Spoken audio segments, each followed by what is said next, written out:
Sugar అనేది uncontrollable ఎక్కువగా ఉన్నప్పుడు దాన్ని ఎలా కంట్రోల్ చేసుకోవాలి అని ఎక్కువ టాబ్లెట్స్ వేసుకుంటూ ఉంటారు. దానివల్ల ఎలాంటి యూజ్ ఉండదు అండ్ సైడ్ ఎఫెక్ట్స్ వచ్చే అవకాశం కూడా ఉంటుంది. కాబట్టి మన ఇంట్లో దొరికే మెంతులు, పసుపు ఇలాంటివన్నీ యూజ్ చేసి ఈరోజు ఒక చిట్కానైతే తెలుసుకుందాం. మరి ఇంకెందుకు ఆలస్యం, వంటింటి చిట్కాలకు కేర్ ఆఫ్ అడ్రస్ అయిన మధుసూదన్ శర్మ గారు మనతో ఉన్నారు. ఈరోజు షుగర్ కంట్రోల్లో ఉండాలి, ఎలాంటి సైడ్ ఎఫెక్ట్స్ రాకుండా ఒక మంచి చిట్కా అయితే తెలుసుకుందాం. నమస్తే సార్. నమస్తే. ఎలా ఉన్నారు? మీరు ఎలా ఉన్నారు? బాగున్నాను సార్. సార్, షుగర్ అనేది అన్ని వ్యాధులకి మూలం అని చెప్తూ ఉంటారు. ఏది లేకపోయినా షుగర్ ఒకటి ఉంటే చాలు, నోరు కట్టేసుకోవాల్సి వస్తుంది, స్వీట్స్ తినకూడదు, అన్నం ఎక్కువ తినకూడదు అని చెప్తూ ఉంటారు. కొంతమంది కొంచెం వేరే అదర్ ఇష్యూస్ వల్ల కూడా హై షుగర్స్ ఉంటూ ఉంటాయి. షుగర్ ఎప్పుడు కంట్రోల్లో ఉండాలి, ఎలాంటి సైడ్ ఎఫెక్ట్స్ రాకూడదు అన్నప్పుడు మన ఆయుర్వేదంలో ఎలాంటి చిట్కాలు ఉన్నాయి? చాలా ఉన్నాయమ్మా. ఈ రోజుల్లో షుగర్ చాలా కామన్ అయిపోయిందమ్మా. సో ఇంతకుముందు పూర్వకాలం అయితే షుగర్ ఉన్న వాళ్ళని వెతకాల్సి వచ్చేది, ఇళ్లలో కానీ, వీధుల్లో కానీ, టౌన్స్ లో కానీ, సిటీస్ లో కానీ. అవును, ఈ రోజుల్లో కామన్ అయిపోయిందమ్మా. షుగర్ లేని వాళ్ళని వెతకాల్సినటువంటి రోజులు వచ్చేది. అవును. కరోనా తర్వాత ఇంకా వరస్ట్ అయిపోయింది సార్ సిచ్యువేషన్. చిన్న వాళ్ళకంటే 22 ఆ ఏజ్ నుంచి కూడా షుగర్ వచ్చే శాతం పెరిగిపోయింది బాగా ఈ మధ్య కాలంలో. సో చిన్న వయసులోనే షుగర్ రావడం వల్ల బంగారు భవిష్యత్తుకి అనేక రకాల అవరోధాలు ఏర్పడుతున్నాయి. సో మరి అలాంటి పరిస్థితి వచ్చినప్పుడు షుగర్ నియంత్రణలో ఉంచుకోవడం వల్ల ఎలాంటి ఉపద్రవాలు ఉండవు, చక్కటి బంగారు భవిష్యత్తు కూడా అలాంటి వాళ్ళకు దొరుకుతుందమ్మా. షుగర్ నియంత్రణ ఉంచేదానికి చాలా వీడియోస్ కూడా మనం చేయడం జరిగింది. ప్రేక్షకులందరూ కూడా చాలా మంది వాటిని పాటించి మంచి ఫీడ్బ్యాక్ కూడా మనకి ఇచ్చారమ్మా. సో చాలా మంచి ప్రశ్న అడిగారమ్మా. ఎందుకంటే షుగర్ కు సంబంధించిన మెడిసిన్స్ ఇట్స్ ఓషన్ అమ్మా. అవును, సముద్రం మనం ఏ విధంగా అయితే దాన్ని అంచనా వేయలేము, ఆ విధంగా షుగర్ కు సంబంధించి వేలాది లక్షలాది మెడిసిన్స్ మనకు ఉన్నాయి. సో వాటిలో కామన్ గా అందరికి అందుబాటులో ఉండి అందరూ వాడుకోదగ్గ సైడ్ ఎఫెక్ట్స్ లేకుండా సైడ్ బెనిఫిట్స్ ఉండేటువంటి మెడిసిన్ చెప్తానమ్మా. సో ఆ మెడిసిన్ తయారు కావాల్సినటువంటి పదార్థాలు నాలుగమ్మా. ఇవన్నీ కూడా నేను తయారు చేసి కూడా చూపిస్తాను. సో దీనికి 4 పదార్థాలు ఎలాంటి ఏంటమ్మా? పొడపత్రి చూర్ణమ్మా. పొడపత్రి చూర్ణమ్మా ఇదమ్మా. సో పొడపత్రి అని తెలుగులో అంటారమ్మా. దీన్నే సంస్కృతంలో మధునాశిని అంటారమ్మా. మధునాశిని అంటే స్వీట్ ని నాశనం చేసేది. ఎగ్జాక్ట్లీ. సో మధు అంటే దీపమా, నాశిని అంటే నాశనం చేసేది. సో తీపు తత్వాన్ని నాశనం చేసేటువంటి అద్భుతమైనటువంటి వ్యవసాయ పదార్థాలు, ఔషధ గుణాలు ఇందులో ఉండడం చేత దీనికి మధునాశిని అనేటువంటి పేరు పెట్టడం జరిగింది. సో ఈ పొడి కానీ లేకపోతే ఈ యొక్క ఆకు కానీ నమిలేసిన తర్వాత కొన్ని నిమిషాల వరకు మీరు పంచదార కానీ లేకపోతే బెల్లం కానీ వేసిన నమిలే కానీ మీకు ఆ రుచి కూడా తెలియదు, చప్పగా ఉంటుంది. అది దీని యొక్క ప్రత్యేకత.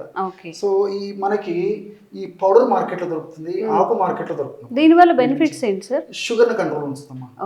సో ఇంకోటి ఏంటంటే మనం ఆధునికంగా ఆలోచన చేసినప్పటికీ మనం తీసుకున్నటువంటి ఆహార పదార్థాల్లో ఉన్నటువంటి ఈ పిండి పదార్థాలని త్వరగా జీర్ణం కాకుండా ఇది ప్రేగులోనే కంట్రోల్ చేస్తున్నాము. రెండోది ఏమంటే ఫ్యాట్ ని కూడా త్వరగా జీర్ణం కాకుండా ఇది కంట్రోల్ చేస్తుంది.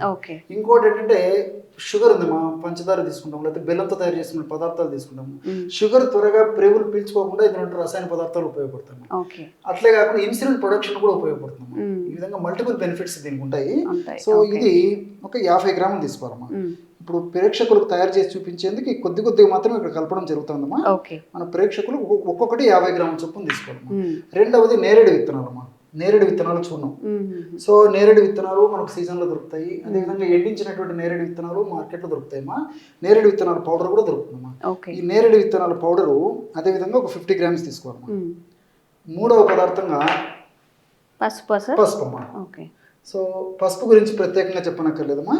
సో ఈ పసుపులో కూడా చాలా అద్భుతమైనటువంటి ఔషధ గుణాలు ఉన్నాయి. అంత వేసుకోవాలా సార్? ఈక్వల్ గ్రామ్స్ తీసుకోవాలి.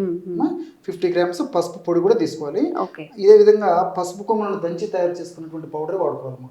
ఎందుకంటే ప్రతి దాంట్లో కల్తీలు మొదలైపోయాయి కాబట్టి సో ఈ విధంగా ఒరిజినల్ గా మనం పసుపు వాడుకుంటే రిజల్ట్ చాలా బాగుంటుంది. సో 50 గ్రామ్స్ అంటే 50 గ్రాములు పసుపు పొడి కలుపుకోవాలి. చివరిగా అసలు షుగర్ అన్నప్పుడు ప్రతి ఒక్కళ్ళకి తెలిసిన బేసిక్ ఇన్ఫర్మేషన్ టిప్ ఏంటంటే మెంతులు నానబెట్టుకోవడం, తాగేయడం మార్నింగ్. సో ఫైనల్గా షుగర్ అన్న తర్వాత మెంతులు లేకుండా అసలు అది కంప్లీట్ అవ్వదు. కరెక్ట్ చెప్పారమ్మా. నిజంగా షుగర్ అంటే అందరికి గుర్తొచ్చేది కూడా ఇదే మెంతులు అంత కామన్ అయిపోయిందమ్మా. సో మెంతుల్లో కూడా చాలా మల్టిపుల్ బెనిఫిట్స్ ఉన్నాయి. మెంతులను కాస్త వేయించేసేసి పౌడర్ లాగా తయారు చేసేసుకొని ఒక 50 గ్రామ్స్ తీసుకోవాలమ్మా. ఓకే, కేవలం ఈ 4 పదార్థాలు 4 కూడా ఈక్వల్ క్వాంటిటీస్ లో తీసుకోవాలి. Either it is 50 grams are 100 grams, ఎంత తీసుకున్నా క్వాంటిటీ ఈక్వల్ గా ఉండాలి. ఎగ్జాక్ట్లీ అమ్మా.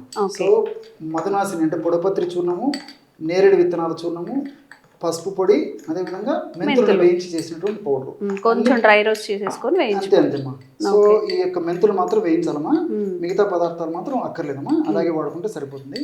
కేవలము ఒక పావు నిమిషం లేదా ఒక అర నిమిషం లోపే బ్రహ్మాండమైనటువంటి షుగర్ వ్యాధిని నియంత్రించేటువంటి అద్భుతమైనటువంటి అతి చౌకైన దొరికి లభ్యమైనటువంటి ఔషధం రెడీ అయిపోతుంది. ఓకే, ఈ విధంగా తయారు చేసుకున్నటువంటి ఔషధాన్ని ఒక గాజు సీసాలో నిల్వ ఉంచుకోవాలమ్మా.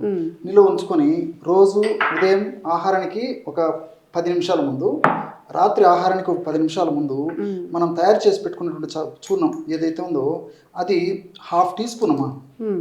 1/2 టీ స్పూన్ అంటే చిన్న స్పూన్స్ తో. ఎగ్జాక్ట్లీ. మన ఇంట్లో పెద్ద పెద్ద స్పూన్స్ అయితే పావు టీ స్పూన్ సరిపోతుంది. అంతే తల్లి, అంతేమ్మా. సో ఇట్లాగైతే 1/2 టీ స్పూన్ సరిపోతుంది. సో 2.5 నుంచి 3 గ్రాముల వరకు మా.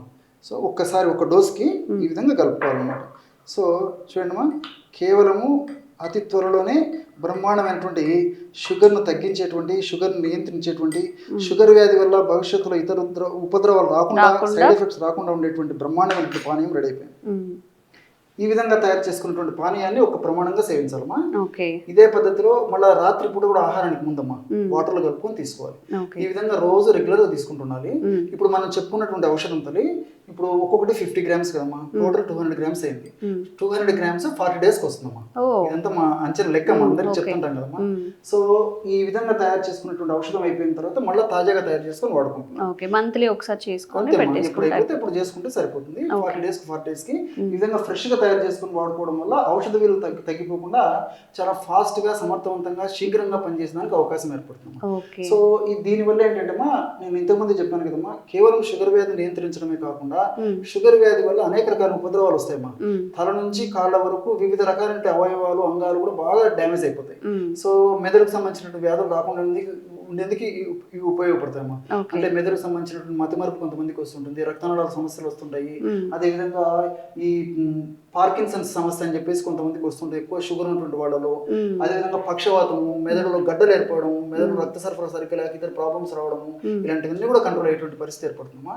అదేవిధంగా ఇప్పుడు రెండోది ఏమంటే ఈ మెంతులు ఉన్నాయి కదమ్మా, మెంతుల వల్ల ఈ కొలెస్ట్రాల్ కంట్రోల్ అయిపోతుందమ్మా. సో చాలా మందికి కరోనా తర్వాత షుగర్ అనేది ఇప్పుడు ఒక 10 కుటుంబాలను తీసుకుంటే అందులో చిన్న వయసులో ఉన్న వాళ్ళకు కూడా చాలా మందికి షుగర్ వచ్చింది ఆఫ్టర్ కరోనా తర్వాత. సో కొన్నిసార్లు మన మిస్టేక్ లేకపోయినా సమ్ డిసీజెస్ అని వస్తూ ఉంటాయి, లైక్ షుగర్ అనేది లైఫ్ స్టైల్ డిసీజ్ అంటూ ఉంటారు. కాబట్టి వచ్చిన షుగర్ని కంట్రోల్ చేసుకోవడం, దానివల్ల ఇంకెలాంటి సైడ్ ఎఫెక్ట్స్ కానీ ఇంకా ఆరోగ్య సమస్యలు రాకుండా చూసుకోవడం మాత్రమే మన వంతు. సో ఇంట్లో చేసే ఈ చిన్న చిన్న చిట్కాలను పాటించి కూడా మనం షుగర్ని కంట్రోల్ చేసుకోవచ్చు. చక్కని చిట్కా చెప్పారు కదా ఈరోజు మనకి. Thank you sir, thank you so much. Okay.